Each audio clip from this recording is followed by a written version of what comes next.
While we as players sometimes like to rake publishers over the coals for their crappy business decisions, which, let's face it, sometimes they deserve, sometimes their reasoning is watertight, and that especially comes to canning games because, well, not every game needs to be made. Now, to be clear, we're not dancing on the graves of any cancelled games here, but making sense of why the publishers made the decision to cut them loose, and how that ultimately reasoned out as the right choice, all things considered. I'm Jess from WhatCulture, and here are 10 video games they were right to cancel. Number 10, Timesplitters next.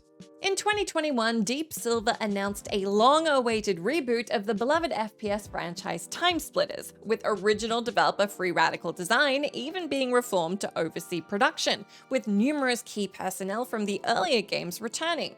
Word then went quiet for the next 2 years, and then toward the tail end of 2023, it was announced by Embracer Group, who are the owners of Free Radical Design, that the company had been closed, and as a result, the new game was cancelled. Fans were naturally heartbroken, or at least they were, until subsequent leaks revealed that the original vision for Timesplitters Next was to make it a third-person Fortnite clone. The anonymous leaker not only posted gameplay footage of the project, but revealed that it was intended to be a free-to-play battle royale title, a direction most of the dev team themselves were against, let alone the fans. The leaker added that the Fortnite clone was eventually scrapped sometime in 2023, with Free Radical then focusing instead on a more conventional remake of the series' consensus favorite entry, Timesplitters 2. While it's a damn shame that Timesplitters 2 will never see the light of day, it's not so much a damn shame that the Fortnite version of Timesplitters was taken to the trash. Number 9, Doom 4. Following the release of Doom 3 in 2004, it was simply a given that a fourth game would enter development soon enough, but it was ultimately another 12 years before the next mainline Doom game was released. The reason for that was because Bethesda and id Software labored over what would be Doom 4 for an extremely long time. Now, the thing about Doom 4 was that it was intended to mimic the gameplay of Call of Duty.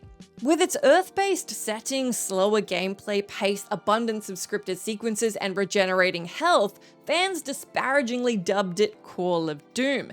And after 5 years of languishing in development hell, it was finally cancelled in 2013.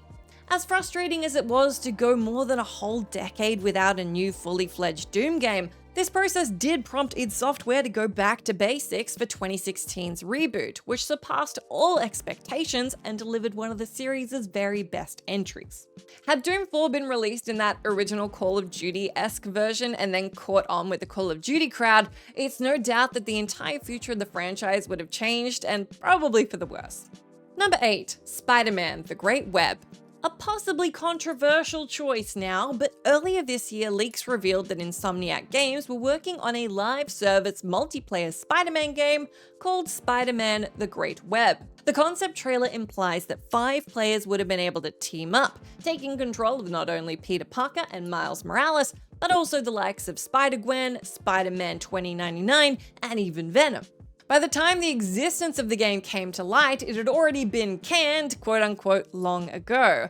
While this had many fans hugely disappointed, it seems like it might have been a blessing in disguise. After all, with Crystal Dynamics' failed Marvel's Avengers game and Rocksteady's disastrous recent foray into live service with Suicide Squad Kill the Justice League, is that really the route we want yet another fantastic AAA studio to go? Taking Insomniac and manacling them to live service custodianship for the foreseeable future would have been a horrible outcome for them artistically. If the Great Web's demise means they get to keep making their cinematic AAA single-player games, then well, we're all for it, or at least I am. Let me know what you think.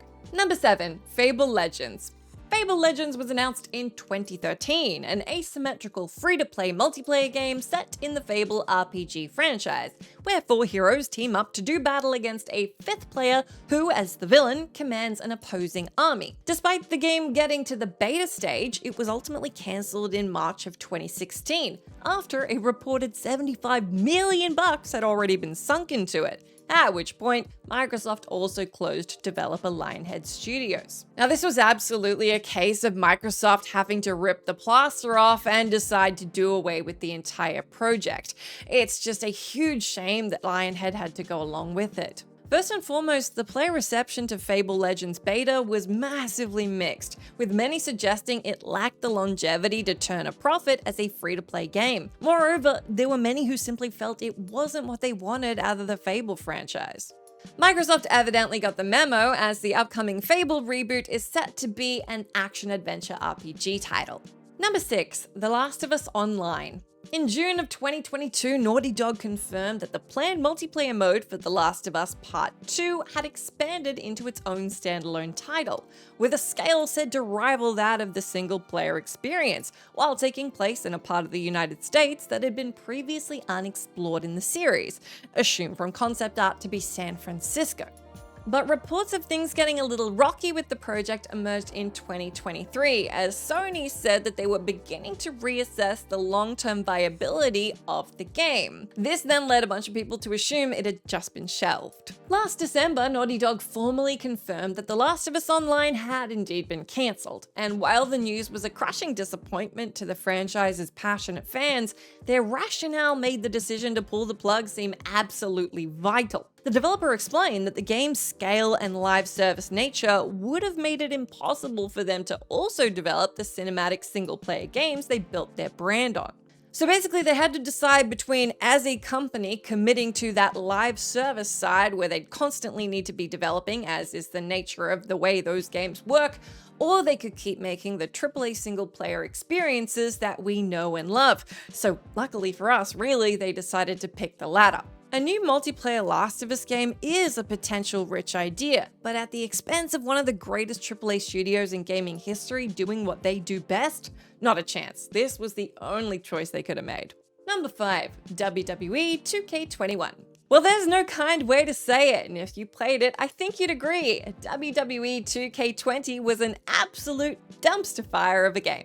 As the first title in the series developed solely by Visual Concepts, taking over from Yuke's, it was painfully clear that they just didn't have enough time or general resources to deliver a game of the expected quality. From the overwhelming, if sometimes hilarious, ever-presence of bugs, to the dated graphics and disappointing My Career mode, it was a game categorically not fit for release, resulting in scathing reviews from critics and fans alike. The feedback was in fact so vitriolic that it led 2K to decide to cancel WWE 2K21, giving the series what it so sorely needed, an extra year of proper development. WWE 2K22 didn't end up releasing until March of 2022, almost 2.5 years after 2K20, and was largely embraced as a return to form for the franchise, while posting double the sales figures of its ill-fated predecessor. The cancellation of 2K21 was absolutely a net good for the franchise, giving Visual Concepts the time they needed to get their house in order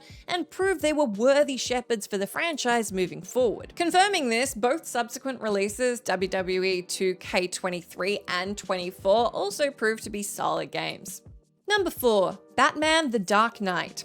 Shortly after Warner Bros. Greenlit Christopher Nolan's Batman sequel, The Dark Knight, a game based on the movie entered development from Pandemic Studios, the studio behind Full Spectrum Warrior, Star Wars Battlefront, Destroy All Humans, Mercenaries, and The Saboteur. During development, it was reworked from a more straightforward action game into an open world title, which caused major technical issues behind the scenes, and when EA realized the game wouldn't be ready for Christmas 2008, they swiftly canned it. Now, EA reportedly missed out on $100 million of revenue by deciding to do this, but in what turned out to be kind of a positive for us, it meant that those rights reverted back to Warner Bros. Hands. WB then promptly gave them to Rocksteady, leading to the brilliant Batman Arkham Asylum and its numerous successors. While it's an incredibly unfortunate byproduct of the cancellation that Pandemic Studios was shut down mere months later, it's also clear that the project was doomed from the jump when you combine technical issues with a tight deadline. As intriguing of an idea as a Dark Knight game inherently is, its death did give us access to Rocksteady's suite of incredible, well, mostly incredible Batman games, though it is sad to see a studio as fantastic as Pandemic fall by the wayside. Number 3, Among Us 2. Much as making a sequel just seems like a logically capitalist thing to do where any hit video game is concerned, props must go to the Among Us developers Innersloth for appreciating the value of catering to their existing customers. Though the game originally released in 2018 to very little fanfare, it absolutely blew up in early 2020 as a result, well, partly as a result of the pandemic. It was enough so that by that summer, in fact, the developers started working on Among Us 2. However, by September 2022, Innersloth abandoned all plans for a sequel, deciding instead to focus on improving and optimizing the original game in order to make it easier to provide content updates for their current player base. Beyond being an extremely pro-consumer move, this was basically just smart. It made Among Us an ecosystem and a platform in and of itself, ensuring that players weren't split between two games. Though Among Us fervor has absolutely died down in recent years, it's still an absolute juggernaut cash cow for developer Innersloth, a small indie studio who could never have imagined just how massive this game was going to be. Number 2, Scalebound. Platinum Games' co-op action RPG Scalebound was initially announced for Xbox and PC at E3 2014, and was clearly intended to be a new tentpole IP for Microsoft. Yet word went suspiciously quiet on the game in the years that followed, and in January of 2017, it was confirmed that the game had been axed. Even though player reception to the gameplay footage release was certainly divided, there were nevertheless many heartbroken by its cancellation. Yet once a clearer picture of the behind-the-scenes situation came together, you can kind of appreciate why Microsoft decided to call it a day. Though Microsoft caught a ton of flack for cancelling the game, Platinum Games studio head Atsushi Inaba claimed in 2019 it was a failure on the parts of both companies. Then, in 2021, director Hideki Kamiya revealed that Scalebound was canned due to both Platinum Games' struggle to familiarize themselves with Unreal Engine 4 and their lack of expertise in building an online-focused game. All in all, it's fair to assume that the game was in pretty rough shape when it was nixed, and, well, given that the next game Platinum Games brought out was Babylon's Fall, and, well, we all know how bad that was, maybe this was for the best. There has been some recent murmurs of the game's possible revival, but given that we're in such a perilous, risk-averse time for the industry, given we keep seeing the same game come out over and over again, it's pretty tough to take those claims seriously. Number 1, Too Human 2 and 3. In an all-time great example in the video game industry of biting off more than you can chew, Silicon Knights, developer of Too Human, partnered with Microsoft with the intention of creating not just one, but 3 games for the Too Human series. But after a lengthy development period of almost a decade, action RPG Too Human released to wildly mixed reviews, many deeming it a game that was ultimately too ambitious for its own good, while failing to nail down the gameplay fundamentals. Couple this with the game's lackluster sales and Silicon Knights losing a copyright infringement lawsuit with Epic Games, which resulted in all unsold copies of Too Human being destroyed, and it's no surprise that they followed up by cancelling the production of Too Human 2 and 3. This was a clear case of developer Silicon Knights obviously deciding to cut their losses after what must have been a turmoil-riddled period of development. That said, the game has definitely earned itself a cult of fans who would have loved to see the entire trilogy released.